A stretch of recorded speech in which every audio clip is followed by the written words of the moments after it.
Los Angeles, this is the Hearthstone Summer Championship.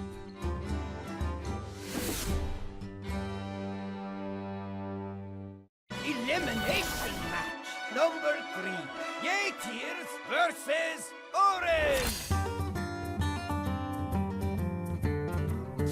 Yeah, Orange is a good friend of mine, and he brought a very similar lineup as me. YAYTears and I brought pretty much the same sort of lineup. We didn't playtest together at all, we just came to the same conclusion. I think my chances are pretty good of advancing, so it'll all come down to my play. He has some different techs than me that I think makes him a slight favorite if you just look at the decks, but I think I can make up for that in strength as a player. I'm the underdog because people don't know me, but I'm a very good player. I'm very confident in my plays. If people underestimate me, well, they'll be disappointed.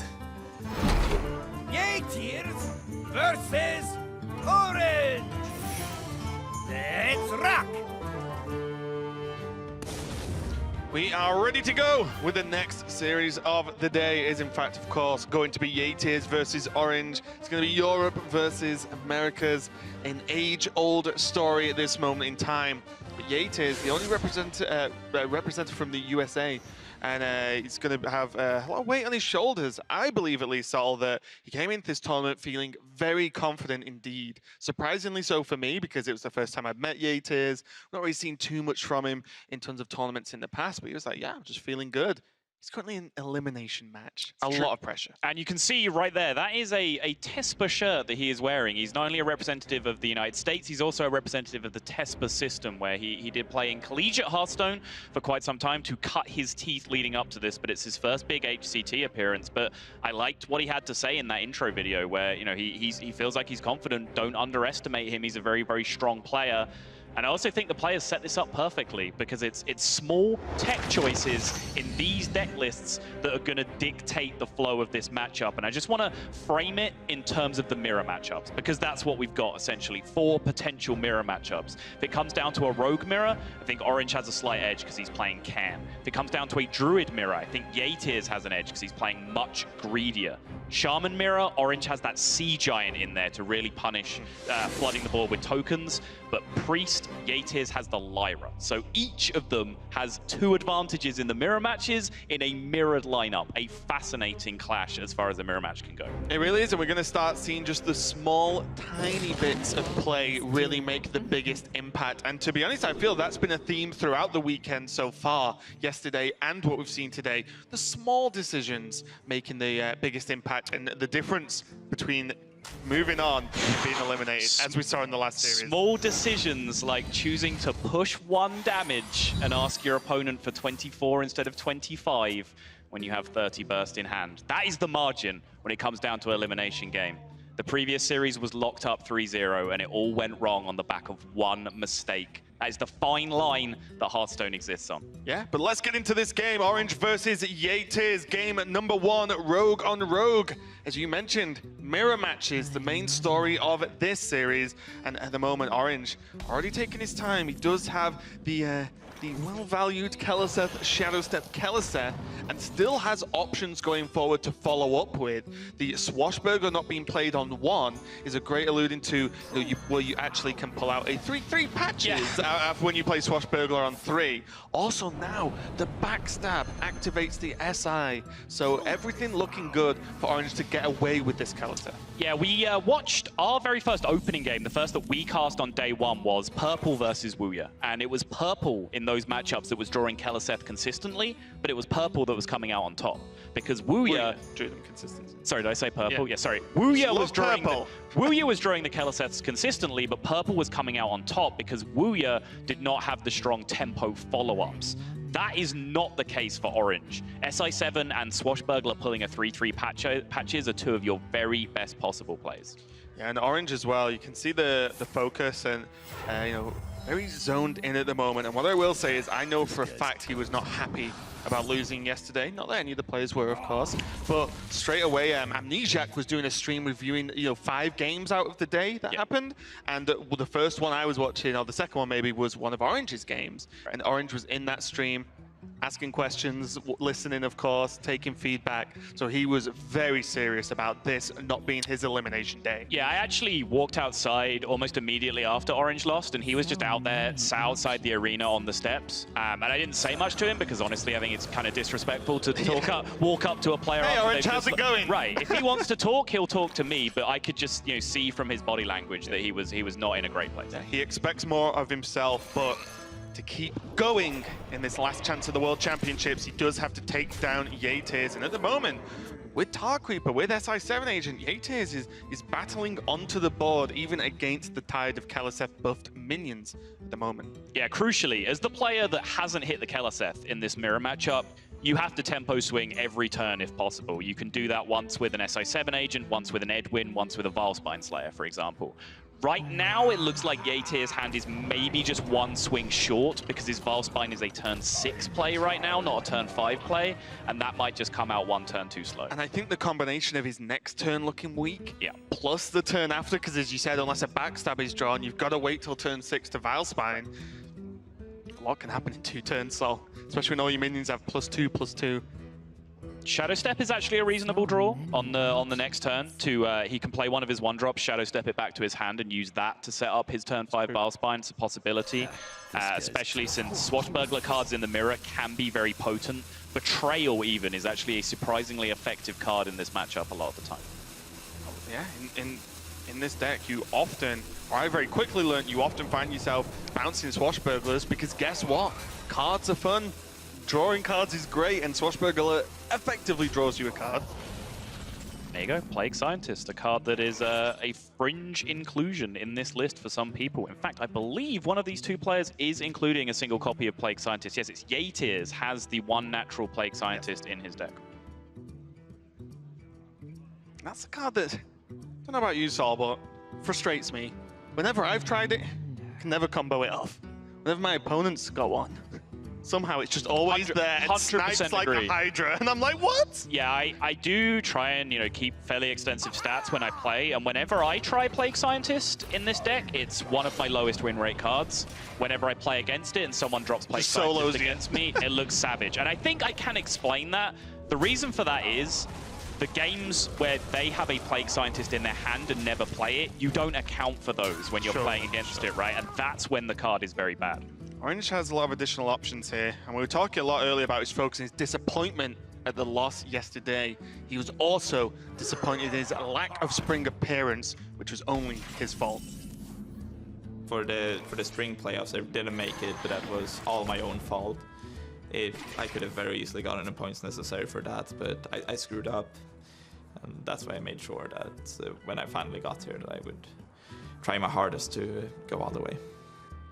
Yeah, I remember being at Seat Story with Orange and obviously a bunch of other pro players as well. And the fact that Orange had not made an HCT before was actually a big point of just the rest of the players making fun of Orange relentlessly. Yeah, I mean, we were out talking with Orange and Powder, weren't we? Quite a lot over that event, and then a lot of the discussion was, hey, Orange, how's it going?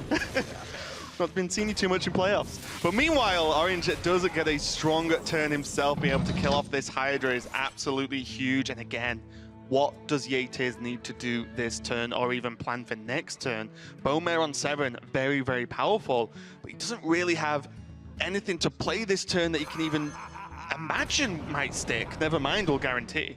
Never mind. I've talked a lot this week. Yeah, Stealth Minion actually. I mean, that'll do it. I think you might have to go for that. Yeah, I'll divert for a second, but Stealth Minion going into the Bone Mare turn is massive. It's just a big worry how much of a damage push he takes if he doesn't Vilespine. And here's the problem. He can go for the Shadow Rager to set up the Bone Mare, but then what if Bone Mare comes down first from Orange? True. Then your Bone Mare turn is useless and you are next to dead. But I do want to talk about a topic that I've pretty much already beaten into the ground this week, which is Cobalt Scalebane versus Bittertide Hydra. Both of these players playing Bittertide Hydra in their list.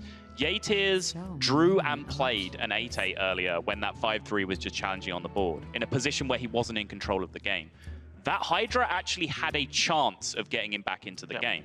Turns out it wasn't to be because the Vilespine Slayer was there to take care of it either way. But that's why I'm a big fan of the Hydra over the Scalebane, because Hydra can actually swing you back into games just by power of pure stats on board that can't be dealt with when you're behind.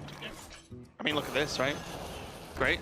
Set up for a Bowmare. Yep. Awesome. Yeah. He does go for it because he pretty much has to, and this does even up a little bit with the 6/6 Van Cleef being able to go down, which then opens up Bowmare into Cold Blood onto the 5/1 Shadow Rager. I was like, Anger Rager, Magma Rager, Shadow Rager. Yeah, got there in the end. Which is a lot of damage on the backswing here for YAYTears. Now Orange very quickly needs to decide, is he continuing the sort of trading game that this deck is kind of known for at the moment? Or is he just going to go aggressive now, saying, you've got to do a lot to kill this Hydra? And I mean, you know, not the 2 damage from their side to face, of course, but mainly the Hydra attack I'm talking about here.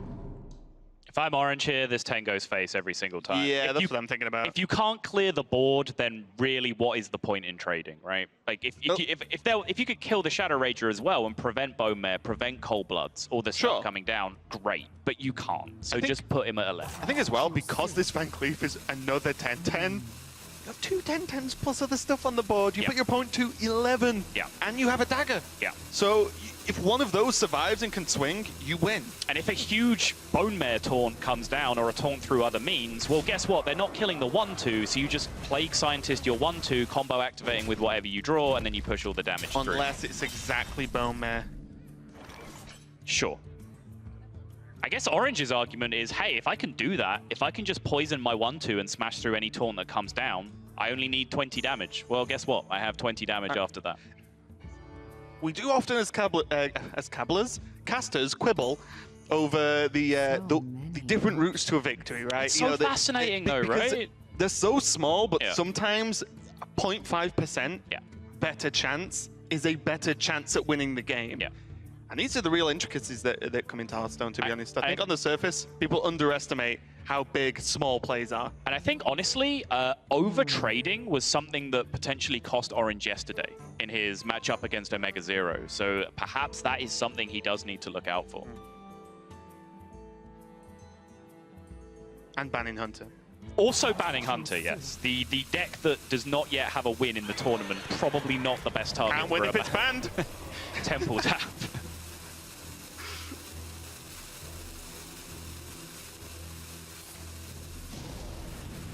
I mean, this is just rough. In this mirror, when you play onto a board with a big play, Bowmare Cold Blood is a big turn. Yeah. And you are still way behind your opponent, just on board without playing any minions, still beats you, you know you're in a rough spot. This Plague Scientist is going to be the probably the end of this game for YAYTears, as I don't know if there's a single card in Hearthstone that exists that YAYTears can use to pull himself out of this one. Swashbuckler into Vanish for 1 turn. Deathwing. I guess. Well, Deathwing isn't actually possible. I asked for a card that exists, so not a card that you can get. All right, fair point. By the way, I just quizzed myself. Yeah. Hey, Raven, is there a card that could help him? Well, yeah, he's not going to get it, but there is one. That, my friends, is going to be game number 1 going to Orange. Kicking it off with the Rogue Mirror. No doubt we might see a couple more mirrors going forward. But YAYTears just couldn't hang on, couldn't keep up for consecutive turns. We said early on, okay, the first couple of turns, not bad. No turn 4, no real good turn 5. Well, that's the big turns from your opponent as well. Hydra hits the board, Valspine, game. And he was fighting against double Prince Keleseth as well, which is the problem. We saw Purple do it, but it was SI your first minion, Valspine on 5, tempo out. YAYTears did not do that. Yeah, let's get game number 1 going to Orange. Gonna be playing out the rest of this series right after this. Still to come from Blizzard Arena, Los Angeles, the Hearthstone Summer Championship rolls on.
It's Hearthstone's biggest stage, where the world's 16 most worthy players will gather in search of the game's most glittering prize.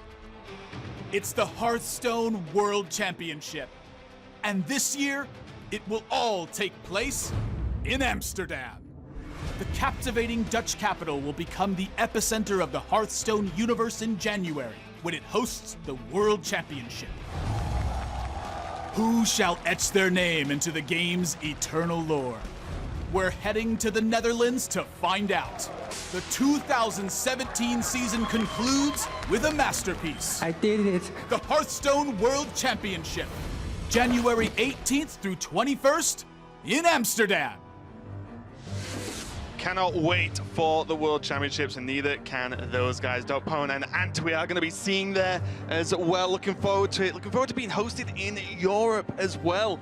It's going to be amazing for a lot of these players, and that's also what these players are fighting for right now. Summer Championships is the last chance for all of these players, maybe minus Tom. Yeah, you saw the two America's representatives right there. We've got one more potential America's representative in YAYTears to try and join them. But yeah, I'm right with you. Looking forward to our shorter trip to Amsterdam. But that guy in the crowd that traveled from Delaware, he's going to have an even longer trip to make his way to Amsterdam. Yeah, I've also got a great crowd today. I know I know it's the Innkeeper. The Innkeeper has a very regal wave as well. It was just like, yes. Yeah. Good to see you Yeah, again. I'm a little bit suspect. Not sure what he's drinking up there. Might not be allowed. Might have to check into that. I was wondering if it's British with that kind of wave. Very Queen-like. It was. Very regal. Not the band. No. Maybe the band. Maybe the band. How do the band Queen wave? I don't know. We'll have to find out. All right. Find out next time. On Dragon Ball Z. On weird, subtle questions. Let's get back into this game. Orange currently leading 1-0. I wonder if they just agreed to play mirrors. It's almost like they knew what we were talking about. There is a strange element of synchronicity, because I was talking to you about, I thought the interesting thing was that it was mirror matches across the board, but it was 2 versus 2 split and who had the advantage in the mirrors. And then we saw the video for the first time, their intro video, and they were talking about the exact same thing. And now they've just started queuing mirrors into each other. So yeah, who knows? Fair enough. Well, you believe no shoe on that, head. This is all going to script. Shh. Don't tell them. No, in all honesty, like earlier on, I think you were mentioning that you believe YAYTears was favored because of the Lyra. Yes, very similar lists, but Orange has a copy of Binding Heal instead of a Holy Fire that is in YAYTears' list, and he's not playing Radiant Elemental and Lyra, which YAYTears is as well. Yeah, so you don't think Gadgetzan is a help in the actual mirror? Which is the almost direct Lyra for Gadgetzan, right? It's true, yeah, but also the lack of Lyra is a big deal, I think, just because Gadgetzan Auctioneer still being a 4/4 is very difficult to remove, but Lyra happening a turn earlier, being cheaper, allowing you to cycle much harder, is, in my opinion, very powerful. Honestly, Auctioneer is a fairly untested entity for me in this matchup as well. I haven't had a great deal of opportunity to experiment with that tech choice. Also as well, sometimes you have to, whether you like it or not, you have to give credit to cards like Lyra for allowing you to do things you shouldn't have been able to do. Exactly. You can get 3 Mind Blasts off Lyra, and you can win the game because of that. So there's always that chance. But early on now, we already see the level of respect each player is giving to each other in forms of card draw. Silence on the Cleric. No, you are not getting draws from that. As we saw in a series a little bit earlier, when you use silence so early, it kind of gives a nod to your, to Orange here saying, well, silence is gone. Now I know all my other cards are safe. Well, 2 of YAYTears' cards say the word if on them. I know who I like. Raza coming down on 5. He has the Kazakas to follow it up. Orange does have 2 power cards as well, but I think we've seen in several of the Priest mirrors so far that being the player that has the Shadow Reaper Anduin with no Raza isn't a huge advantage. Like, Shadow Reaper Anduin in this matchup does not do a great deal unless you've got the 0 mana hero power to go along with it. Yeah, we spoke a lot about, these decks and both players bringing pretty much mirrored decks with a couple of tech choices. YAYTears is actually a huge fan of Priest, and what a time to be a fan. Take a listen. The strongest deck in this tournament is probably Casca's Priest, because it's so flexible. It adds a lot of answers to everything, and like it also has the way to kill your opponent really fast with like a lot of burst. I'm a firm believer that Shadow Reaper Anduin and Raza the Chained only go into the top half of the decks for people that really have Priest in their hearts. People who had Golden Priest before Dragon Priest was a Before it deck. was cool. Yes. Hipster priests. Continuing the conversation from yesterday. Going back into this game now. We're back over on YAYTears' turn. Does have that Kazakus, as you mentioned, as one of the key cards, as always, and the Lyra, and a lot of cheap spells. Even Shadow Visions. With the knowledge you have Lyra in hand, your Shadow Visions choices become a little bit different. And as always, I feel like our favorite topic of conversation this weekend: potions, potions, potions. I'm totally down with the 5. 5 was my instinct in this spot. 1 is more of a kind of solved hand kind of pick, where you know your game plan. You can see the cards in your hand that you want to see in the matchup already. 5 is just much more flexible and able to allow you to play a tempo plan, just draw a couple of cards to get to that Shadow Reaper Anduin that you do need to complete the game plan. Prophet Velen as well. So yeah, fully supportive of this 5 pick here. I'll say the actual potion he got as well was just solid. Deal 5, draw 2. Yes, That's play pretty that good. card. Yeah, pretty good card actually. Use the heal here just to get the trade off and hold on to this Priest of the Feast. What's Orange's follow-up now? How is he going to put together the hand? Because he has a lot of spells. He does have the Anduin, but is it actually enough to win the game? Because if he just cycles through this whole hand, he might get a little bit dry and not be able to finish off, because Lyra can actually just get him additional heals, or get YAYTears additional heals, should I say. Yes. Also as well, no Raza is the important part for Orange here.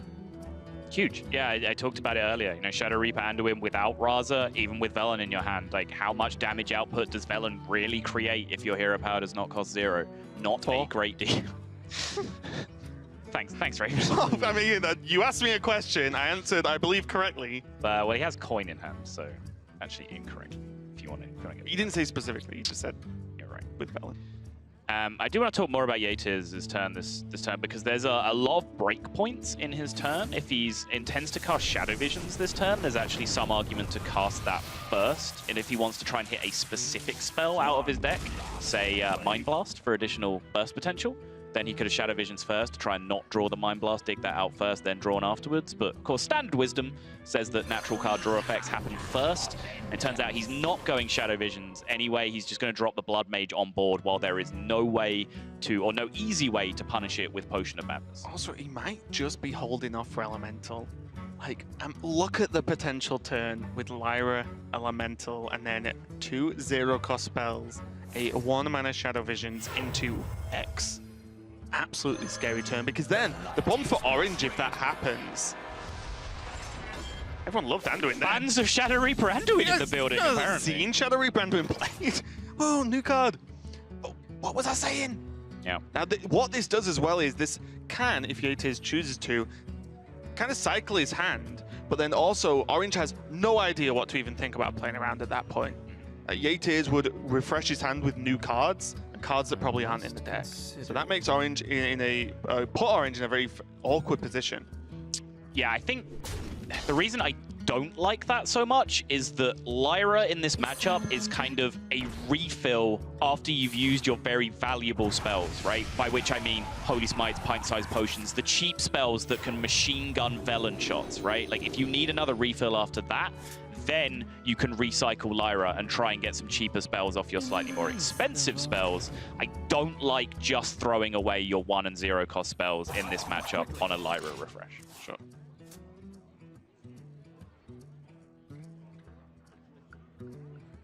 Creative problem solving from YAYTears as well. I think Orange had a 2-turn plan there, which was, I have Potion of Madness in hand. My opponent has just played Blood Mage Thalnos. I can develop Shadow Reaper Anduin this turn, and then that means my opponent, if he wants to develop any other minion, then I can Potion of Madness this Blood Mage away. YAYTears smelled the read and went, hey, I can solve this problem myself. Not only cycled his Blood Mage, but also got value off his Cleric immediately with the Spirit Lash and Heal as well. Really nice play from YAYTears. That is actually very, very solid. Just denying it, denying potential draws. It's something we saw come up a lot yesterday, in just controlling the draws, controlling the things that can go wrong. Because in this matchup specifically, there's a lot that can go actually very wrong.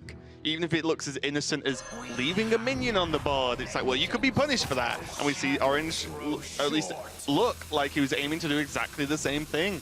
Thanos, hero power, yeah, okay, you know, 4 mana, draw a card. At this point, maybe he takes it. He had the option of Dragonfire into Doomsayer, which would have maybe made him feel just a little bit more safe, push back a little bit onto YAYTears in terms of what he can do next turn.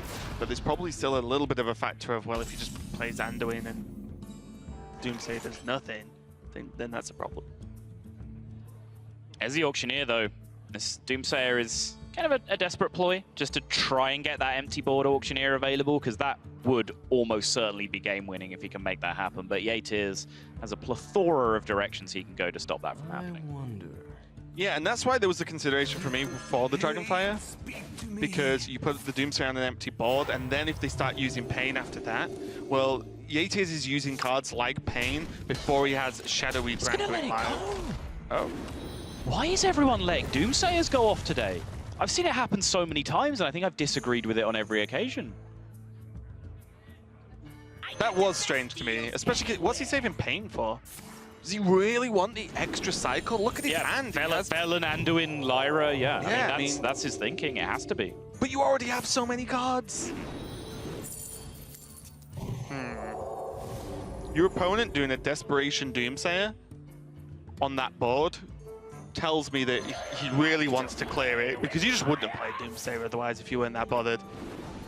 And now It's Orange cute. Plays a Pyro, silences his Pyro just to cycle it off the Auctioneer. Cute play. 4-6 now. The Auctioneer into Powered Shield, very strong play. Here we go. Ooh. Already. Yeah, you like, wait a minute. You would get very quickly into hand size problems if you made the Shadow Madness play this turn. Shadow Pain on the Auctioneer is a given. That just has to happen this turn. Needs to solve that problem. That's cheeky. Inner Fire's a spicy one. That's Great Healing Potion number 2. fantastic in a race I situation. believe. Let me double check. It's all right. Great Healing Potion number 1. Neither of these players are actually playing yeah. Great Healing Potion.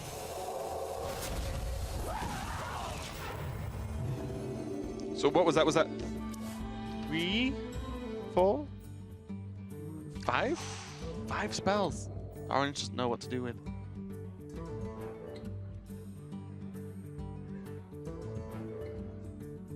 And you saw the direct interaction of the different tech choices in the matchup. Orange dropping Auctioneer, dropping Lyra for Auctioneer. YAYTears sticking with the more traditional Lyra. In theory, maybe you're right when you counter my argument at the start. Maybe Auctioneer is stronger in the mirror, but in that particular 1-2 back and forth, the Lyra seems to have come out on top. Or maybe if you just don't appreciate sample size whatsoever, Lyra's clearly better because it's still on the board. There's the Dragonfire now. Clearing off Lyra and the Elemental. Orange is going to be able to leave the Kazakas on the board and going for a 5-mana potion of his own. That's not a great one. The shadows grow short. Go with Demon here, just to have another thing on the board. The only frustration is YAYTears hasn't played Shadow Reaper yet. Yeah. So the Demon could just get sniped. Other concern is that he doesn't have any kind of answer to Prophet Velen or anything of the like on the other side right now. Yeah, we can check out what the potion is, of course, in just a second. See what Orange decided was best, as YAYTears is going to go for the Glimmer route. Deal 5 poly. Yeah, go for the answer. Now YAYTears is going to pick up a Priest of the Feast. Priest of the Feast. That's actually a nice pickup. It's Yes. just solid. What this means now that off random effects, YAYTears has picked up a Priest of the Feast and a Greater Healing Potion that Orange cannot account for, is that Orange may fall into the trap of trying to kill YAYTears over 2 or 3 turns, and it's just not going to be possible. Orange now almost certainly needs to save up for kind of 24 damage plus in a single turn to burst this game out. But will he have the mindset of playing around the amount of healing that YAYTears now has available? Well, he either needs to work out how to kill him in 1 turn and do the whole thing you used to do against Warlock and, you know, push them a little bit and then go. Or he needs to say, I am just going to beat all of the cards in my opponent's deck. But the problem is, Lyra drew, what, 5 cards Your opponent has 5 more cards than you do. That's very difficult to win. I think it was 5 remaining. It was more than that, but for example, Inner Fire was used straight away. Lyra cycled itself. So yeah, I think came out with 5+ cards. So yeah, you normally just on paper don't beat that in a straight up game. So Orange is going to have to very quickly put together a battle plan here. If he has any read at all, or any fear, should I say. And not so much a read, but a fear. It becomes even more difficult to account for that kind of thing because there are no natural greater healing potions in the deck to start with, right? Like if that card was there, you can kind of play around the second one by proxy by playing around the first one. You know, you can accidentally slip into making this genius-looking play. But because there's no huge amounts of burst... Tell me how I make genius-looking plays. Because there's no huge amount of burst healing in YAYTears' deck to start with, Orange just might disregard that at some point in this game. Yeah, it's hard to even be like too harsh if that happens. You know, if that is the outcome in the end. There is Shadow Reaper doing. So now YAYTears is going to turn up the heat a little bit now. It's the worst feeling in Hearthstone right now when your priest opponent starts his turn by immediately hero powering his own face. Everyone knows what that signal is, and you saw it from Orange. As soon as the 2 heal went off at the start of the turn, Orange nodded as if to say to himself, okay, he drew his Anduin. Maybe after this game, Orange will look like the first part of YAYTears' name. You mean crying face tears? Yeah, the Y, the A, and the Y is meant to be 2 eyes crying, with a little bit of a nose in the middle. Honestly, I still don't see it. I think A was the wrong letter. I think it should have been an O. I think A was a bad choice, much like milk. But that reference went over my head. All right, good.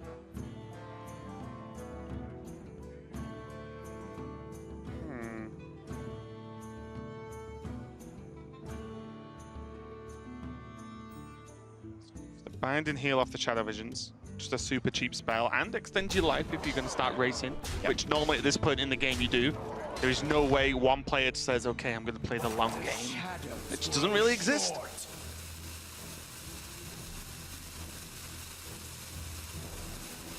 I wonder how long Orange waits to use this potion.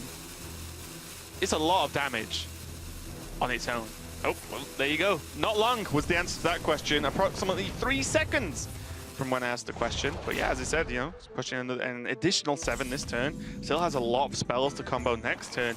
In fact, pretty much send the lethal there. And it's happening, right? Like this is the point where Orange is saying there's not a great deal of healing in YAYTears' deck. That Holy Fire that we see and the natural hero power, which is now gone, that's basically all I can account for. There's random effects in the hand that maybe could be healing, but how often can I play around that? So he's just going to start chipping away and hope that it gets there. But in fairly swift combination, this greater healing potion, the Priest of the Feast that were both randomly found, and then the Holy Fire that was in the deck to start with, are going to put pay to this strategy very quickly. Yeah, and there's what, 22 from hand for Orange without the minions on board, so... Well, he still has 2 mana hero power. Oh, of course, there's no Raza! No. Oh, no. Why am I even counting? It's all right. I'm here. I've got your back, Raven. I'm always here to catch you when you fall. Someone just played Mindbreaker on me. It's 'cause I couldn't see the hero power, so I didn't know. I didn't know who was at 0 mana. Of course, no Raza for Orange. Puts paid to this strategy to a large extent. This is even worse than I thought.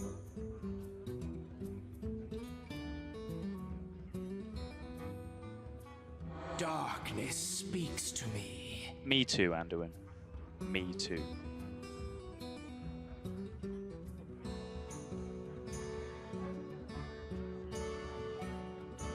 Seeing the heal, I think Orange's best chance is to just...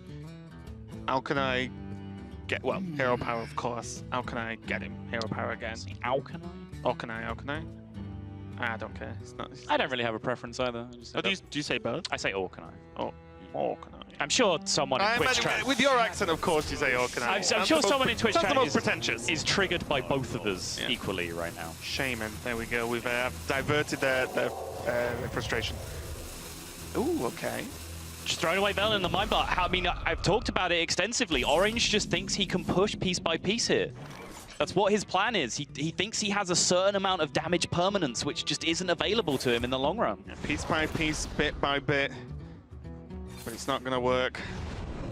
Watch the reaction if there is any from Orange. Oh. Okay, the eyes went wide for a second. Nothing. Stony faced. Doesn't care. He's like, Whatever. all right. I see you, Orange. Keeping your head in the game. I like it. I think everyone sees Orange on camera.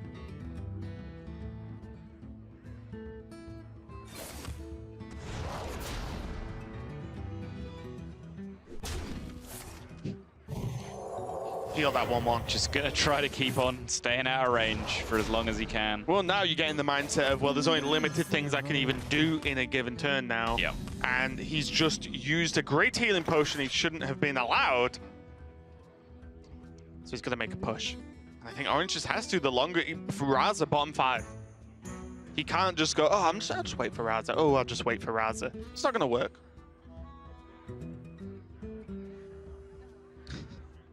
Darkness speaks to me. Same.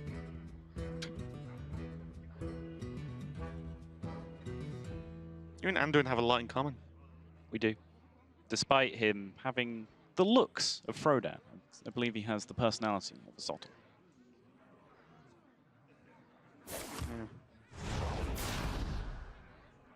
Does Anduin just have a caster trait? One trait from all of us to create the ultimate. Maybe.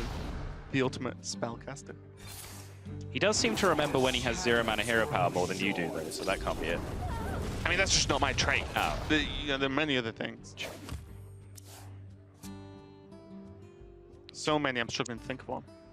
Yeah, back in the game, though, I considered Priest of the Feast Dragonfire Potion there, and then very quickly dismissed it because it seemed very, very wasteful. But I think YAYTears has just reached the mentality where it's like, I don't really need to worry about getting too much value out of each of my cards or you know, stretching out each little resource.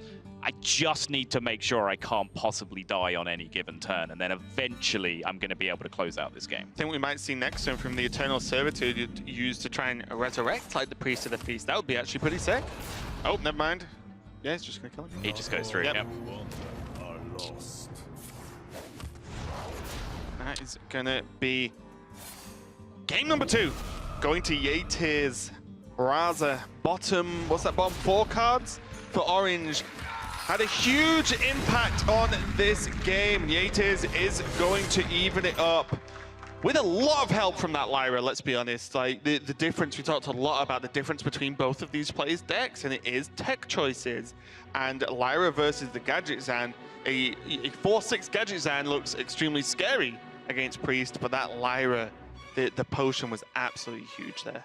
Yeah, and it's hard. You do need a much, much bigger sample size to kind of break that argument, but I do like the possibility of Lyra in a matchup like that, just making things that happen that your opponent can't account for. And you saw that very literally being game-winning for YAYTears, that Orange could not account for all that extra healing. Yeah, and we've seen maybe not a lot in HCT from Orange yet, but we've seen even less from YAYTears if you're not too familiar. He has been playing Hearthstone for quite a while now. You can find out a little bit more about him. Well met. My name is YAYTears. I'm from Berkeley, California. I am now 21. My favorite thing about Hearthstone is its fun and interactive gameplay. I play Hearthstone 4 hours a day. There are times when I played a lot more. I've played for like 4 hours, took a break, played for 4 more hours, but that was during like when I needed to grind a lot of ladder. My favorite card is Persistent Pirate because it's the free 1/1 with charge and it kills stuff. I'm in charge now. So, I'm going to just analyze. We're going to go cast the mode on the video there. So, YAYTears said his favorite thing about Hearthstone was that it was fun and interactive. Yes. And his favorite card was Patches. Correct.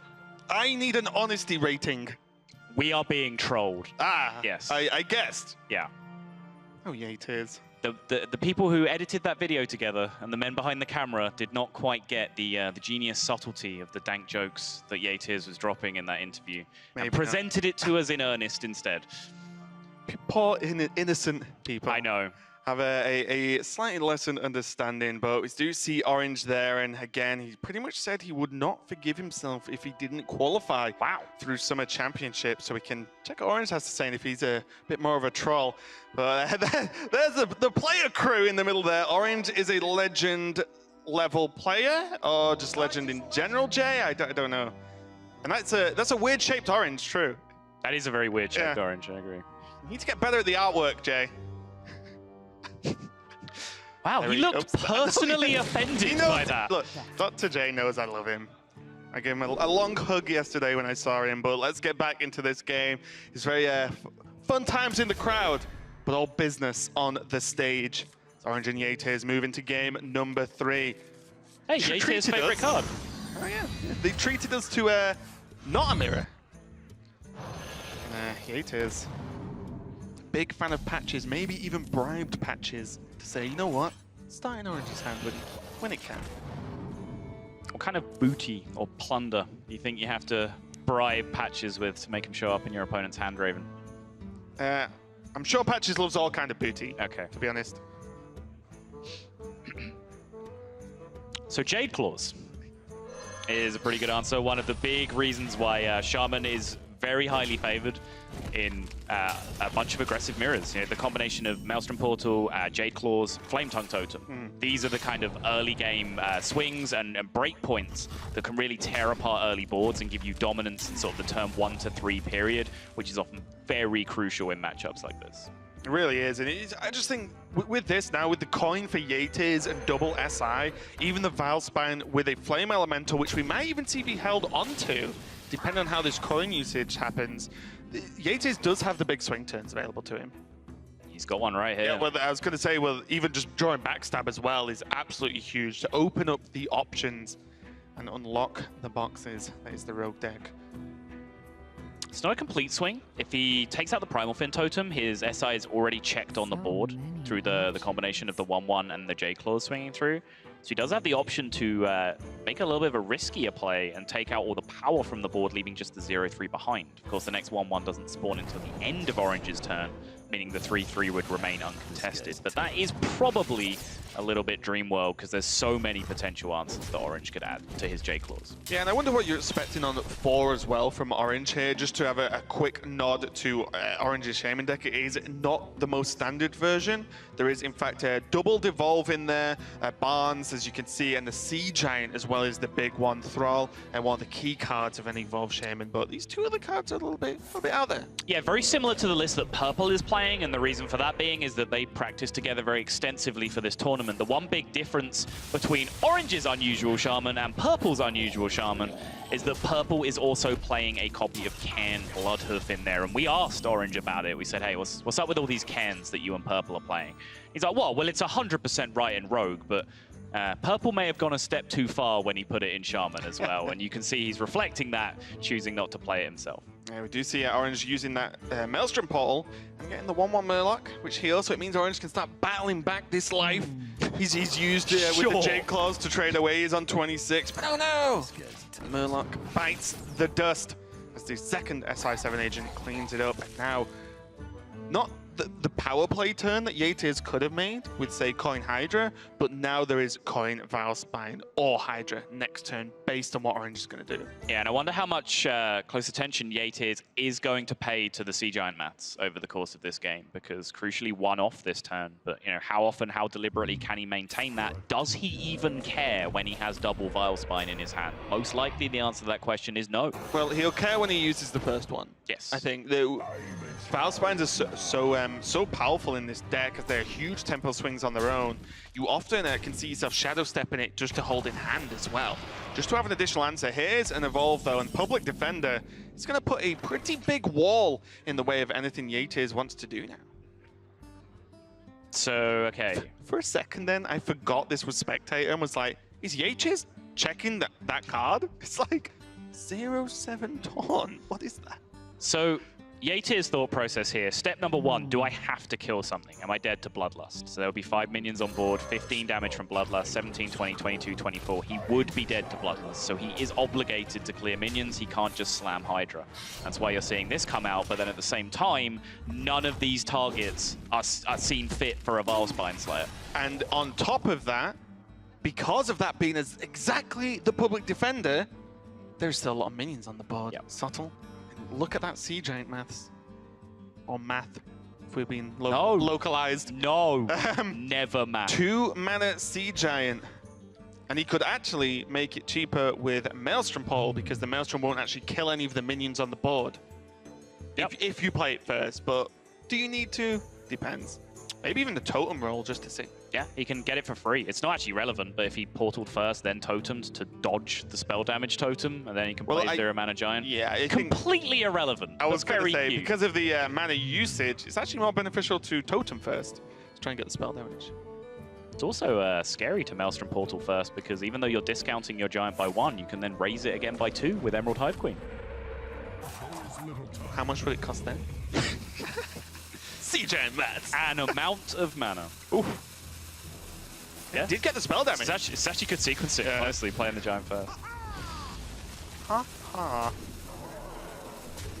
And this starts to add to the problem of, yes, Vilespine is a powerful swing, but when there's one gigantic minion and still enough pressure left on the board after that, it's one of those awkward points where it's like, what do I actually kill here? What's more valuable, Bloodlust or Vilespine in the AA?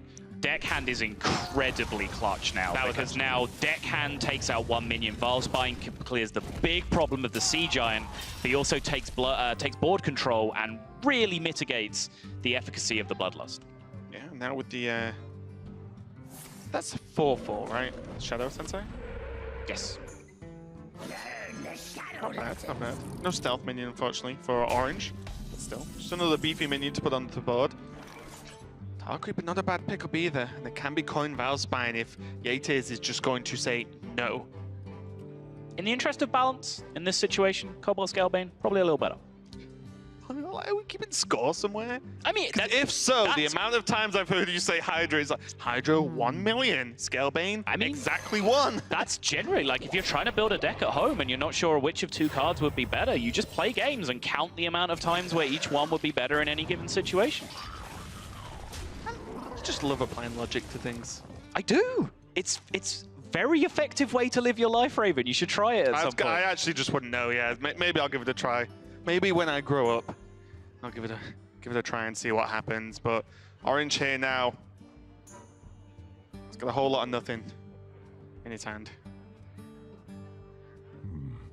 What to do? It's a good question, Thrall. This Devolve is not looking pretty either. 2 5-mana 3/4s on the board. You never really want to devolve the understated minions. You're right. Honestly, it felt like a pretty good time to play a Hydra, honestly, because of that reason. Like, Devolve is one of the really nice answers to Bittertide Hydra because it's so overstated. Yeah. You hit it so hard for 2 mana with Devolve in terms of stat reduction. So doing that while you had a Vilespine on the board as well felt very, very potent to me. Okay, here. So there was a key question for orange that turn because his hand was so bad. How long can I wait to get something better, to try and draw a Doppelgangster, to try and draw Thrall to at least, double evolve the couple of minions I have? And orange decided it was at least 1 more turn. But now YAYTears can develop this Hydra this turn, then Leroy a Cold Blood with the turn after to frankly just put out a load of damage and just win the game if orange can't do something about this. Yeah. It's important he doesn't play anything else here. I suppose you could play the Cold Blood. Yeah, I think that's what he's counting right but now. Whether I spoke to you about this the other day, right? Just Cold Blood on Tar Creeper is awesome. Yes. Like, it's so sick. You like reduce the negative point of it being your opponent's turn when it trades. It's insane. It's a little worse against Devolve, but if your plan would be to eventually jam that Cold Blood on the Leroy, then that... So you lied! You lied! 5 mana AA Devolve. Oh, it's so overstated. It's never, it's always good. Not if it's a 4 mana 7/7. That is the best meme I've ever seen in competitive Hearthstone. 5 mana 8/8 into 4 mana 7/7. Okay. And the 1/1. Kind of negated each other there a little bit, which is fine. But the 1/1 is a great target for Plague Scientist now. Yeah, And there's enough mana. 19 damage this pushes through this turn with the dagger swings as well. Nerubian. Only a negative for Orange at this point. I suspect we see more trades here, though. There's a lot of value in it, honestly. Smoke or nothing. I love the Plague Scientist line. So sick. It's gonna trade. Yeah, I like this. I mean, if you've got a hand read going, right? Like, what is this card in Orange's hand that has been there literally the entire game? It's almost certainly Bloodlust, right? So let's just don't open the door for yourself to die on the backswing. That is true, that is true. Trade the 6/2 into the 1/1. I can see it. Oh, All right. Probably not dead to a 1/1. No, you I mean, is Orange just afraid now? 3 mana 5/5. Incoming. Let's go. Come on. It's gonna happen. This is going to be so many Mooklas. By which I mean one. Yep. Orange has a right to be afraid.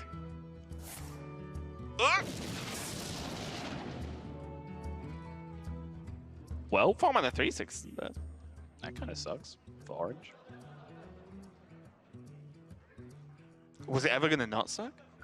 This game has generally sucked for Orange. And now he's having to throw away Bloodlust just to pick up some kind of value trade here. That was the merit of taking the trade around the Leroy going into the 1/1 was just to stop Bloodlust doing anything if you had that hard of a read on the card.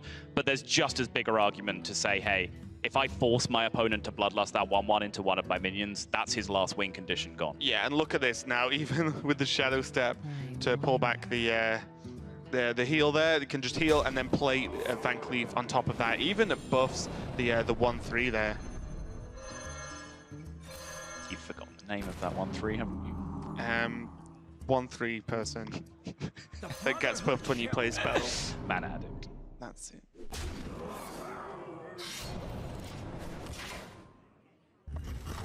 I've not played as much Arena as you. Oh, It's give me true. a break. Probably played less Arena than every single person in this studio here, but that is going to be the win. Less about Arena, more about this series. YAYTears goes 2-1 up versus Orange, and frankly, there was very little Orange could do about that as the mid-game kicked in, as he just didn't have enough to start battling back, and then that devolve just ruined him. That was a lot of extra damage and just chunky minions that you could afford to trade into there. Yeah, I mean, to present the other side of the argument, he did devolve those annoying 5 mana 3/4s, one of them into a 1/1, which, you know, is a big win for him. I mean, that was just the perfect setup So into the Plague Scientist. in What are you on about? general, maybe he came out even, but yes, that's what I wanted to lead into. That Plague Scientist draw to then make the best out of a bad situation was a great draw for YAYTears, but he had a stranglehold on that matchup pretty much from turn 3 or 4.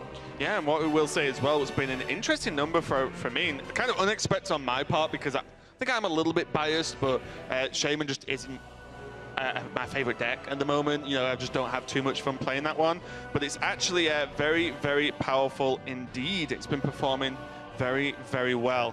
So YAYTears is actually 2-1 up. We can see some of these players about to open a legendary. Okay, let's go. Show me what it is just before we're about to go. Oh, no, come on. come on! The anticipation is tease us. killing me. There we go. And it is gonna be King Mookla. So we talked about it a little bit before. We're gonna carry on with the next game. Coming up soon.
There's a new tale to be told.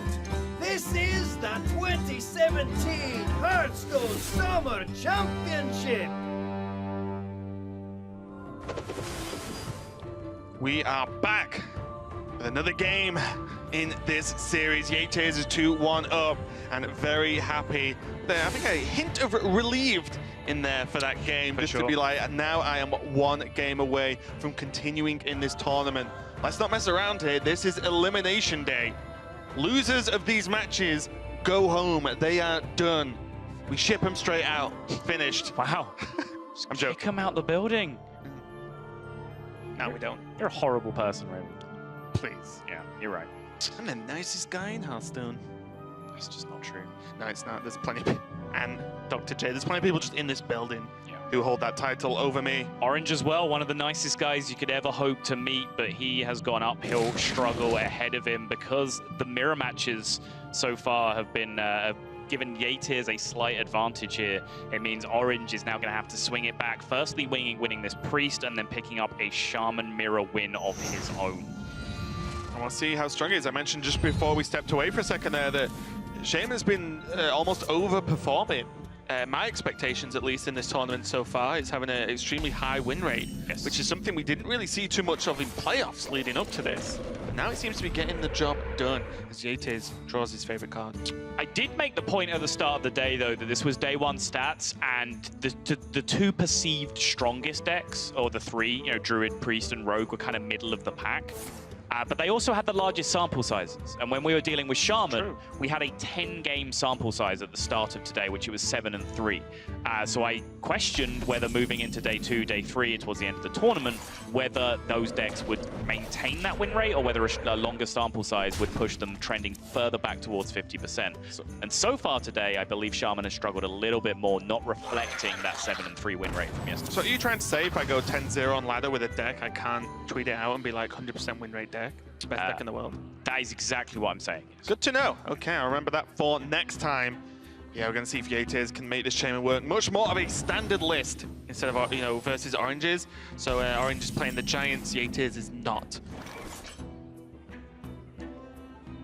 Orange does have access to Kazakus now, though, which is actually pretty huge. That potion to be able to just clear off, if you can get the AoE, clear off one wave of the Shaman approach.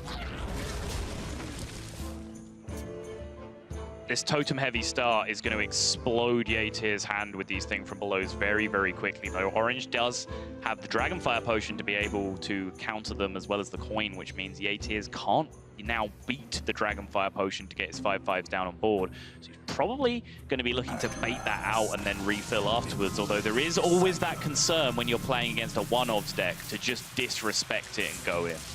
Yep, just go. I think that'd be more of an idea if there was a Bloodlust in the hand, to say, well, if he doesn't have it this turn, I kill him, right? Sort of thing. But we'll see what happens here with this potion. Is one of the frustrations now for YAYTears is, okay, if you want to bait the Dragonfire and then you see Kazakus come down, well, now you need to potentially bait the 4 damage AoE, then you need to bait the 5 damage, then you still need stuff after that to actually win the game. Was summon 5/5 draw too, so no real board impact. No. He is full disrespect. I honestly love this. He's gonna get blown out so hard, but I respect this bravery with everything on the line from YAYTears to just stick to what he will just think is his standard game plan, which is disrespecting the one possible answer that Orange can have against this. And it's not as if YAYTears loses if this board gets answered. Look at his hand. Higher into Jade Lightning. There's a Devolve to just deal with anything pesky, like even a Tar Creeper at this point. And then there's Doppelgangster, which means there's only one Devolve needed to draw, or even no Devolves, no answer to a Tempo Doppelgangster into Bloodlust. So YAYTears left himself with options going forward, even in the face of this Dragonfire Potion. And here comes Aya. Double Jade Lightning from YAYTears is a lot of reach that Orange has to be afraid of. Yeah, and kind of follow-up point to what you say. You say he doesn't just lose if the Dragonfire Potion's there, but on the other side of the risk-reward cube, he pretty much did just win if the Dragonfire Potion wasn't. Exactly. Which is why I respect that play so much. I think even if it was an all-in, it was a reasonable all-in at that point. Oh, there's 2 good cards. Powered shield as well, making the elemental much more likely to stick around. And this bloodlust changes everything now. Now YAYTears has got to think about, okay, what world can I set up a reasonable tester? See if there's any more area effect damage in the hand. And is that going to set up lethal? Or can he just set this up, you know, not next turn, but maybe the turn after? Bloodlust plus a Jade Lightning. There goes Silence, which means Aya is still going to be sticking around and not be able to be removed without creating a 3-3 Jade or a 4-4 post Jade Lightning. YAYTears is setting himself up in a very strong position in this game. He is, but at the same time, Orange is not all that far from stabilization. The Silence definitely would have been a huge help, but he does have Circle of Healing in hand. It makes the Organized Soul Priest a fantastic draw. At any given point, the Spirit Lash makes Blood Mage Thalnos excellent. He's only a card or two away from piecing together a really beautiful hand. Pint Size with Horror, yeah, you know, exactly. Horror's already there. But Pint Size Horror pretty much beats the Shaman board no matter what it is. Classic Priest problems, right? Yes. Just having individual pieces of 2-card combos, and this for a very long time, you know, really until Dragon Priest came around, it was what was keeping Priest from being a top-tier deck, was the fact that so many of its cards just relied on other cards to synergize. I mean, with. Priest has pretty much had some of the most powerful combos available to it in the game. Guess what, though? Trying to piece them all together is really hard, or at least was. Still quite difficult now.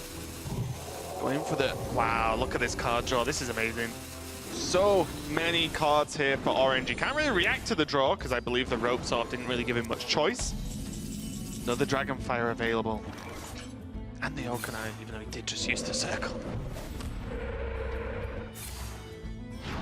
Yeah, I think YAYTears now is just going to run into a little bit too many answers from Orange. That second in this position. Second Dragonfire is backbreaking. He has a small tempo follow-up to that to start gripping the board back, and then just the wealth of options he'll have after that to answer the board. The Horror shuts down that tempo sort of setup doppelgangster play I mentioned, so now YAYTears pretty much needs Evolve or Thrall to make these doppelgangsters do anything in this game. Yep. Unless you're okay with my doppelgangsters, I'll trade you for Horror, and then I lose, you know, so... That doesn't sound like a good trade to me, Ray. No, me neither, actually. Orange has not really oh, sorry, I didn't even see the Loot Hoarder, and the hand is so full. It's a decent follow-up now then with Loot Hoarder, just to be something a bit pesky on the board. And, oh. We got to see another Dread! He needs money off this. Let's find out. Going for the Totem first as well. Here comes the Evolve. Is this going to be the winner for YAYTears? That's money. That is money right there. Why put it in your deck if you can evolve into it? The rest of the board as well. YAYTears just saw Dragonfire number 2. Orange does only have 9 cards left, 8 now. And there is the Anduin. The Cairn is going to be annoying, but Orange might just have enough health here for it not to matter at this point. And I want to draw your attention to the deck size difference between these two decks. 8 cards left for Orange. It was 18 before that draw left for YAYTears. 9 cards ahead is an incredible number. Orange there saying, well, you can play with half of your deck, I'll play with all of mine. Let's see who wins. And I think Orange has put himself in a position to stabilize here. Yeah, the Cairn was incredibly clutch, but he walked 2 5/5s into a potential Anduin from the opponent, which is always going to be a bad look. There is a massive pool of 5/5s that you can get off Doppelgangster Evolve. So it's very likely to happen, but he needed, you know, Cairns, Sunwalkers, those kinds of just massively irritating minions. Cairn 3 times? 3 Cairns, why not? That'd be too harsh, that's why. How about 2 Cairns and a Savannah Jaime? I mean, that's really good as well, maybe too good. 2 Cairns and the 1/1. I think that's reasonable. But this is just turned into a resource battle now, as opposed to Orange fending off the aggressive setups from YAYTears with a potential Bloodlust. Orange is like, well, now I just got more stuff than you, and you have to do something quite incredible. I think this would have to be Doppelgangster with Thrall for something nuts to happen in this game now. And with that game plan in mind, I like this line of play from YAYTears to say, okay, if my plan is to draw exactly Thrall next turn, which I think it is, Yeah, it has to be. then I have to pay respect to the board. I can't just start going face here. Even holds the first part of Cairn. He doesn't even lose Cairn 1. What's the second part of Cairn called? Bang. Good job. I hope you like my invention. Get a lore cookie.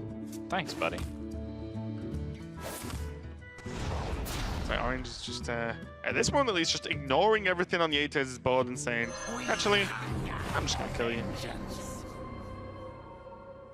Maybe not this turn, but next turn, definitely with the Velen. Yeah. Bell and Mind Blast follow up on top of all this, plus all the minion pressure that he's loading up, plus the draws that he's going to get from Blood Mage. More than enough damage. He gets there this game. Is he painting his own Thanos? He's painting the spell damage token.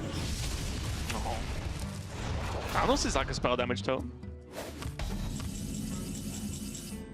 Waka. Not going to get the work done. It was not Thrall. And Orange, after a bit of a scary early game, has fought back pretty much off that Cleric. To be completely honest, the Cleric Circle of Healing drew him so many extra cards and got him so much deeper into his deck. Double Dragonfire Potion needed to, beat back the aggression from YAYTears, but Orange has managed it. Here comes the Aero Powers, here comes the Velen, and here comes the Mind Blast to end this game. Orange is going to even it up. It's a very strong game from Orange, the kind of game he needed, but it's also a great lesson for aspiring Hearthstone players out there. He had very awkward combo pieces in his hand, and some players may have looked at that and just said, oh, I need to hold on to these because they're potential board clear effects, the Circle of Healing and so on that he used to clear the board.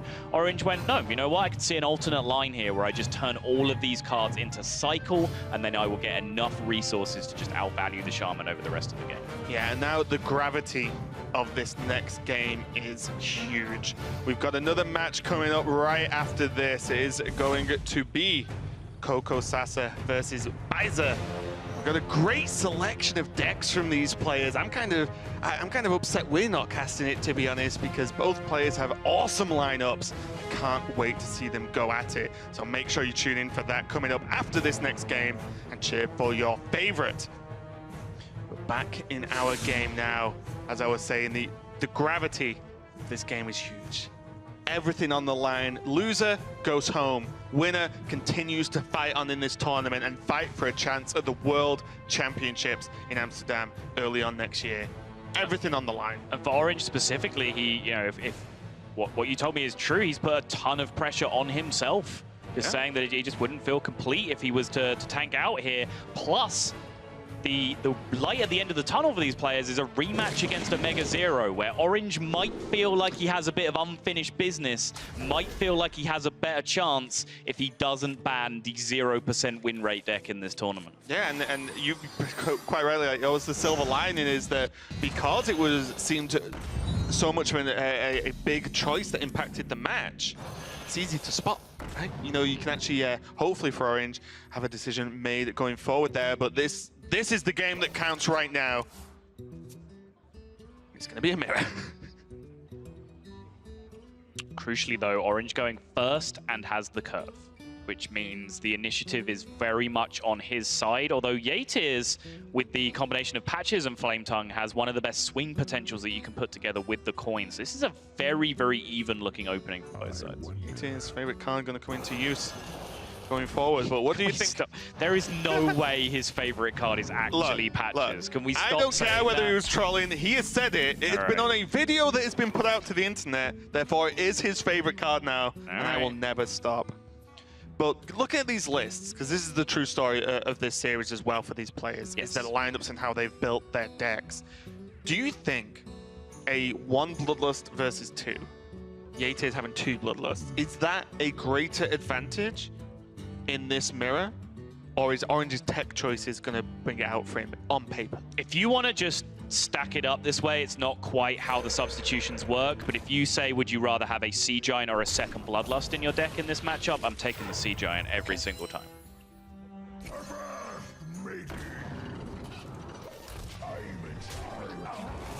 There's the swing. Ooh. Patches everywhere. Orange kind of has Flame Tongue patches play. Yeah, he has to sacrifice the development of an additional 1-2 to make it happen, though. Worth it to kill the Flame Tongue, I think. Well, you can go the other way, right? Huh. This is one of those tricky turns. About Maelstrom and Patches. I'll play Patches first, then Maelstrom to avoid the Emerald Hive Queen punish, and then all three both attacks into the Flame Tongue Totem, leaving a 1-2, a 1-1, and a random 1-drop against the 1-1 Blood Sail Corsair with no value trades on the board. Would you ever leave the Flame Tongue up? I mean, you've just seen Patches. What's the biggest punish from Flame Tongue on its own? It's a good point. Not a lot. I think you leave the Flame Tongue up. But I do actually like the Maelstrom because Maelstrom just loses value as the game goes on. You're going to have the biggest swings with Maelstrom Portal early on. I don't necessarily think that's true. If you compare Maelstrom Portal with spell damage later on, it's huge in this matchup, no matter what turn it comes down. After an evolve turn, all the minions are 6/6s or 5/5s? I mean, it can have an effect on turn 6, just not necessarily against those two cards that you just mentioned.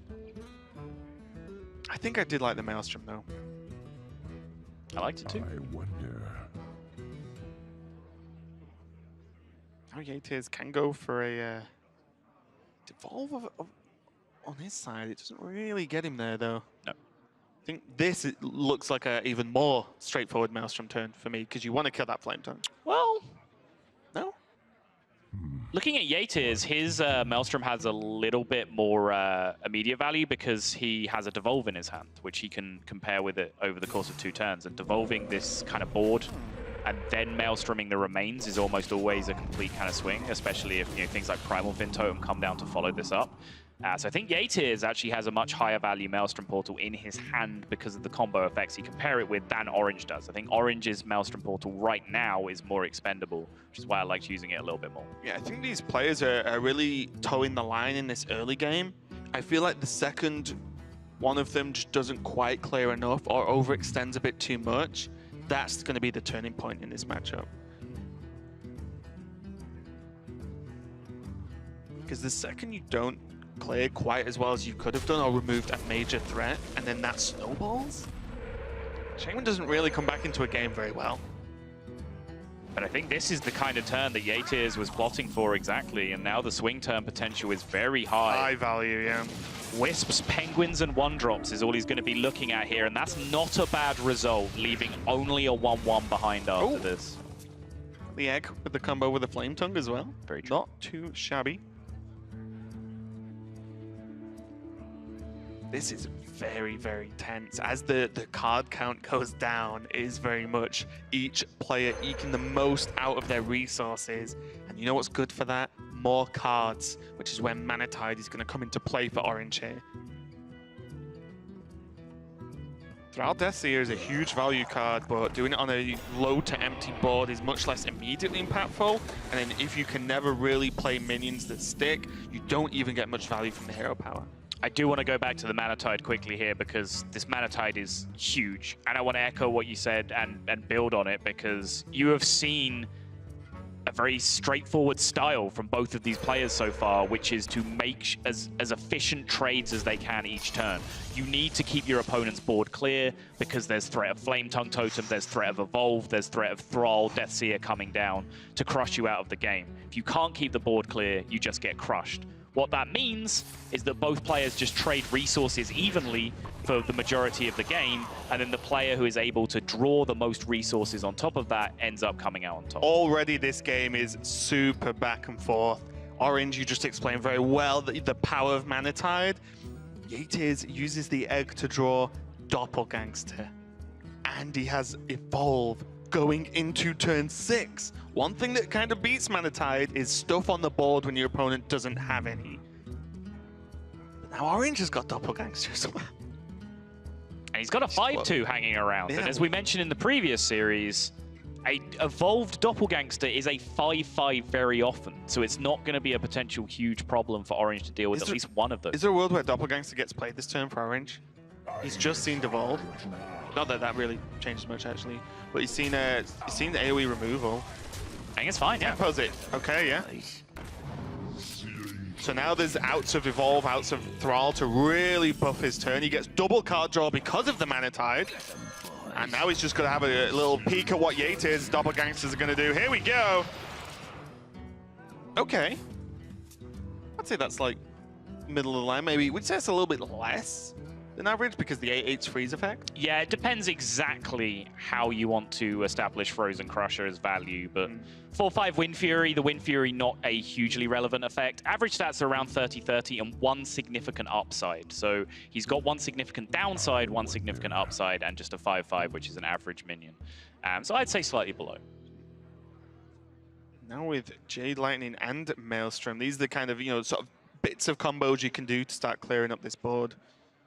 Jade Lightning's going to continue to develop minions as well here for Orange. That's what the Maelstrom gives him. The other half of Patches. I imagine he just isolates the Frozen Crusher here, Yeah, takes care of the rest of the board. Yeah, I think that looks good. Because the Frozen Crusher freezes no matter what it hits, right? Yep. If it hits, it freezes itself. That's interesting. Imagine if the minion only froze if it hit things. I guess the fear you would have with leaving Frozen Crusher alive would be a follow-up Evolve effect on the following turn, either Evolve #2 or the Thrall Deathseer coming out, but it's kind of a fringe scenario at this point. I don't know if Orange could have possibly established any kind of hand read on that Thrall Deathseer. Higher as well means Orange is just about, keeping up there in terms of resources. This Mana Tide is doing the work. YAYTears looks like it's going to have to be Thrall. Can't just let his 8/5 freeze for a turn and essentially pass. Thrall going to be the double evolve onto the board. And not worse. No. Well, goodbye. Deals 8 damage to all minions as a death rattle. Pretty much twisting nethers the board in almost every circumstance.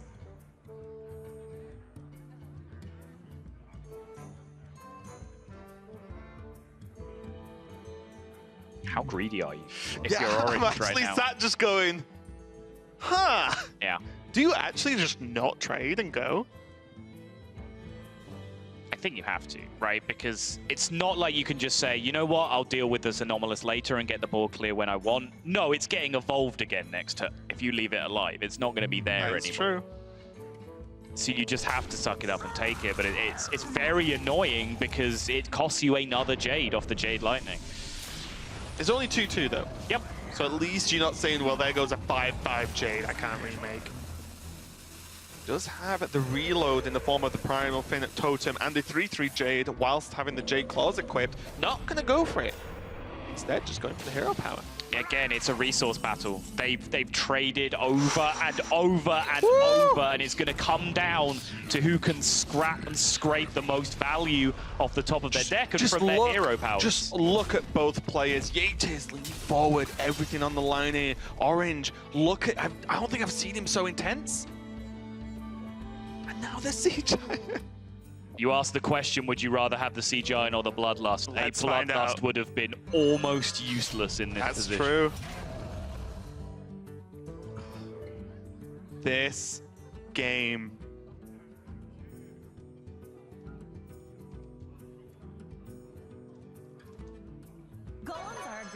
Sea Giant does not reduce down.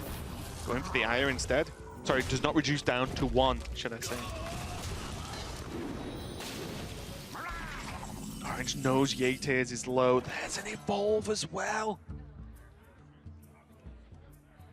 Madness. Crucially as well, there's just a great looking value trade on the board for the 6/6 and a value trade even for the Doppelgangster before he gets to devolve. Killer 1/1. This is Here pretty comes about, insane. and there's Transmute Spirit as well for an additional buff. Was that Antonidas? Ha ha. Because Antonidas giving you a fireball whenever you cast a spell. Nothing in YAYTears' hand yet. But how does Orange get to that Antonidas through that double taunt? Through that single taunt? Has YAYTears played his own Ire yet this game? I believe that's the only potential synergy that he can have with Umbra next turn. Don't think so, no. Okay. Oh god, this game. Wondering, again, I do struggle to reconcile board states going backwards, but did Orange, since Orange couldn't clear the board of Doppelgangsters anyway, He devolved the counter to his Giant. did he need to play J-Claws on the previous turn? Because didn't he cost himself the ability to play Sea Giant by spending the 2 mana on J-Claws? He was 1 mana short of doing both at the end of the turn. He added 1 additional minion to the board by playing he J-Claws overloaded and that summoning turn? the Jade. I wonder. We'll have to go back and find out. Purple just loving life, of course. Orange just desperately trying to scrap his way through, and now, whether he could have got it down before or not, the Sea Giant is going to be able to hit the board. Now he's going to hold it back, of course, because the poison minion is in play. Exactly. That's horrible. There's Bloodlust.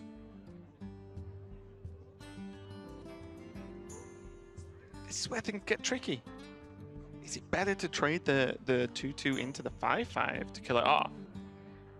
But then you're evolving 2 into 3?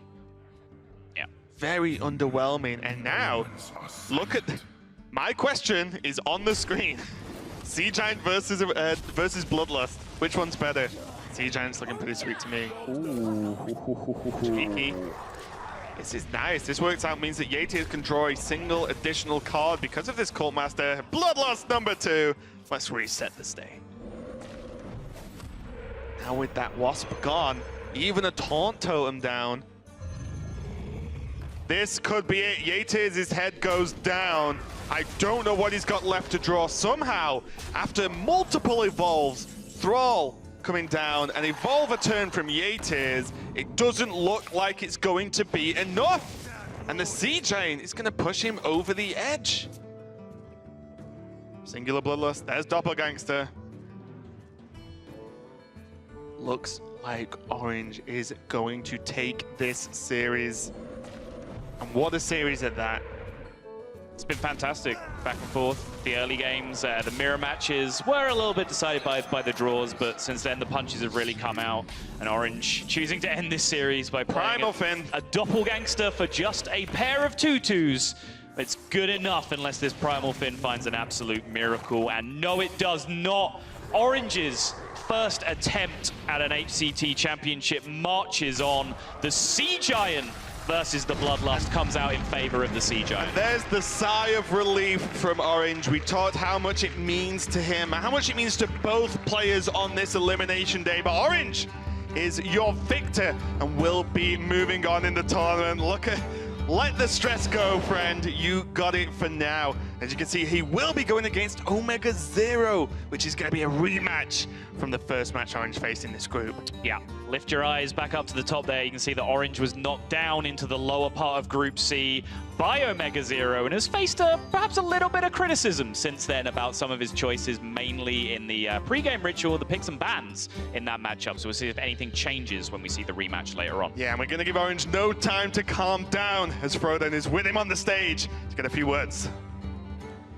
What a heck of a series, Orange.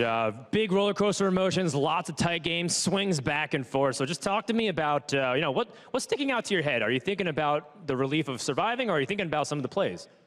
Well, I will think about the plays when I get back. Right now, I'm just super happy that I managed to win the series, especially at IT1 like that.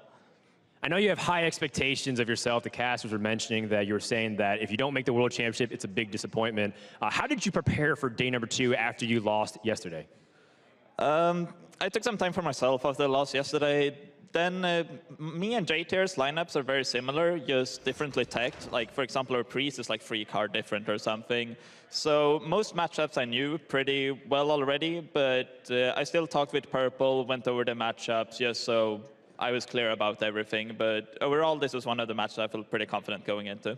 Yeah, speaking of Purple, he's out in the crowd. Well, he was talking to some of the players, just kind of cheering you on there. Does it mean something extra to have not just your friends, but some of your practice partners here with you? Yeah, I mean, hanging out with friends and the support just from the people that are here. Even like YAYTears and I have learned to know each other over the weekend. Everyone hanging out, it's a really special feeling. I really enjoy it, and it means a lot. Awesome. And then, the last question is, how do you feel going up against, Omega Zero again? Do you feel like this rematch, this time it'll go in your favor? I thought I was favored last time. I think I'm even more favored this time. It will be a good match. I'm excited. Yeah, we'll see about that 100 ban for sure. Congratulations, Orange. You're going to survive to play later today. In the meantime, we'll send it back over to Saddle and Raven. All the relief there from Orange, and rightly so. Very, very close-fought game there. It was, and again, it was the story of Orange summed it up perfectly. They keep doing our job for us fantastically. Just said it was, you know, 4 very similar decks going up against each other, just with similar tech choices. In some of the matchups we saw, those tech choices came into play. In some, they didn't so much, but it was great to see such a tightly contested series nonetheless. Yeah, and the next match coming up that we mentioned a little bit earlier is going to be Coco Sasa versus Baiza. So we're going to see a great treat for all you crazy deck lovers, as there are some amazing lineups within these 2 players, and I can't wait to watch it here. It's absolutely amazing. Both players there getting ready. Now Orange just having a quick conversation with Purple about the series. An amazing series it was. Coming back with the next match very soon.